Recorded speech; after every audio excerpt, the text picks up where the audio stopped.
नमस्कार दोस्तों, आप सभी का स्वागत है हमारे YouTube चैनल प्रकृति एंड पाठशाला में।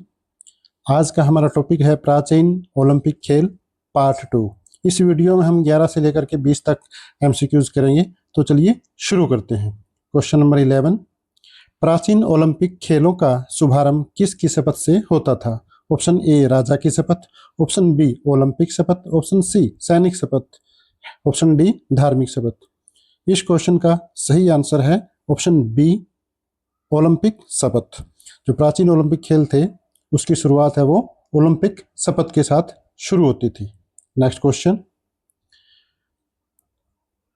खिलाड़ी और निर्णायक किस देवता के समक्ष शपथ लेते थे? यानी जो शपथ ली जाती थी ओलंपिक की वो किस देवता के समक्ष लेते थे? इस प्रश्न का सही उत्तर है ऑप्शन सी, जीएस देवता की जो मूर्ति होती थी उसके सामने खिलाड़ी और निर्णायक है वो शपथ लेते थे।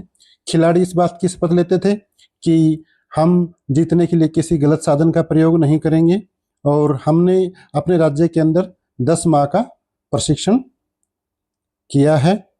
और निर्णायक इस बात की शपथ लेते थे उनके बाद कि हम बिना किसी भेदभाव के निर्णय करेंगे, कोई किसी का पक्षपात नहीं करेंगे। नेक्स्ट क्वेश्चन, ओलंपियम क्या था? Option A stadium, option B मंदिर, ऑप्शन सी खेल मैदान, ऑप्शन डी सभा भवन। इस क्वेश्चन का सही आंसर है ऑप्शन बी मंदिर। ऑप्शन बी मंदिर। ओलंपियम था, उस मंदिर को कहा जाता, जो जीएस देवता का जो मंदिर था उसको ओलंपियम कहा जाता था। नेक्स्ट क्वेश्चन, ओलंपियम मंदिर के मध्य में किसकी प्रतिमा स्थापित थी? Option A Apollo, option B Athena, option C Zeus, option D Hera. इस प्रश्न का सही उत्तर है ऑप्शन सी जीएस देवता की। नेक्स्ट क्वेश्चन,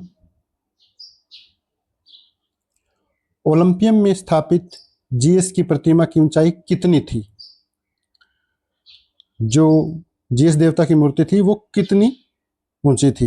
इस क्वेश्चन का सही आंसर है ऑप्शन सी 40 फीट। इस मूर्ति का निर्माण है वो फिडियास ने किया था। जो मूर्तिकार था वो फिडियास था। जीएस देवता की जो 40 फीट ऊंची मूर्ति थी वो फिडियास नाम के मूर्तिकार ने बनाई थी। नेक्स्ट क्वेश्चन,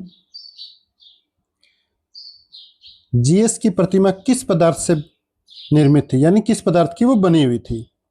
अब इसमें ऑप्शन ए है पत्थर, ऑप्शन बी कांस्य, ऑप्शन सी हाथी दांत तथा स्वर्ण आभूषण, ऑप्शन डी संगमरमर।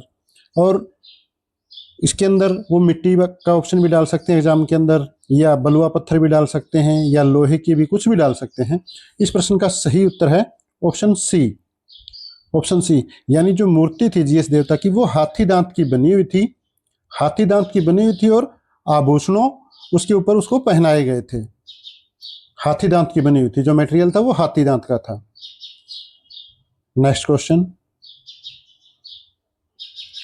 जीएस की प्रतिमा विश्व के कितने आश्चर्यों में से एक मानी जाती थी? ऑप्शन ए 5 आश्चर्य, ऑप्शन बी 6 आश्चर्यों, ऑप्शन सी 7 आश्चर्यों, ऑप्शन डी आश्चर्यों में नहीं मानी जाती थी। यानी उस समय जो 40 फीट की जो प्रतिमा थी जीएस देवता की ओलंपियम के अंदर, वो कितने आश्चर्यों में एक मानी जाती थी या आश्चर्यों में मानी नहीं जाती थी? इस प्रश्न का सही उत्तर है ऑप्शन सी 7 आश्चर्य। शुरू से सुनते हैं 7 अजूबे इस दुनिया में 8वीं अपनी जोड़ी। तो इस क्वेश्चन का सही आंसर है कि उस समय की जो जीएस देवता की जो मूर्ति थी वो 7 अजूबों में मानी जाती थी, 7 आश्चर्यों में मानी जाती थी। नेक्स्ट क्वेश्चन, ओलंपिक खेलों के दौरान युद्ध विराम की व्यवस्था को क्या कहा जाता था? प्राचीन ओलंपिक खेल और आधुनिक ओलंपिक खेलों में जब अंतर की बात करते हैं तो एक बड़ा ही मेन अंतर जो आता है कि प्राचीन ओलंपिक खेलों के दौरान युद्ध बंद कर दिए जाते थे और आधुनिक ओलंपिक खेल थे वो युद्धों के कारण बंद हुए थे। तो जो प्राचीन ओलंपिक खेलों के दौरान युद्ध विराम की जो व्यवस्था होती थी उसको क्या कहते थे? इस प्रश्न का सही उत्तर है ऑप्शन सी ओलंपिक ट्रूस। जो यूनान था उस टाइम छोटे छोटे राज्यों में बंटा हुआ था और जो राज्य आपस में लड़ते झगड़ते रहते थे। लेकिन जब ओलंपिक खेलों का टाइम आता था उस दौरान युद्ध विराम कर दिया जाता था ताकि किसी भी खिलाड़ी को, तो सभी खिलाड़ी सुरक्षित रहें, कोई खिलाड़ी चोटिल ना हो, यानी युद्धों को रोक दिया जाता था और उस व्यवस्था को कहा जाता था Olympic truce. Next question, Olympic खेलों की पूरी अवधि में किसकी मूर्ति के समक्ष पवित्र मशाल जलती रहती थी? आसान क्वेश्चन है। इस प्रश्न का सही उत्तर है ऑप्शन बी, यानी जीएस देवता की मूर्ति के सामने खिलाड़ी शपथ लेते थे और उसी मूर्ति के सामने वह पवित्र मशाल वो जलती रहती थी। नेक्स्ट क्वेश्चन, प्राचीन ओलंपिक खेलों के प्रति किस प्रकार का दृष्टिकोण अपनाया जाता था? राजनीतिक दृष्टिकोण, आर्थिक दृष्टिकोण, उच्च नैतिक दृष्टिकोण? ऑप्शन डी में है व्यवसायिक। इस क्वेश्चन का सही आंसर है ऑप्शन सी, उच्च नैतिक दृष्टिकोण।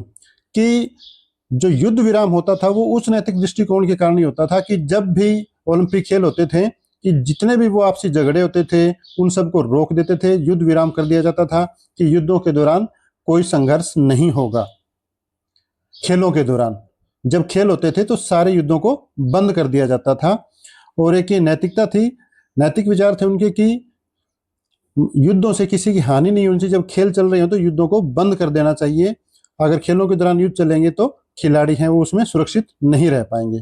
तो जो प्राचीन ओलंपिक खेलों के प्रति दृष्टिकोण था वो था उच्च नैतिक दृष्टिकोण। तो धन्यवाद, जय हिंद, जय भारत। ये थे आज के हमारे 10 क्वेश्चन और अगली वीडियो में जल्द मिलेंगे। तब तक के लिए नमस्कार।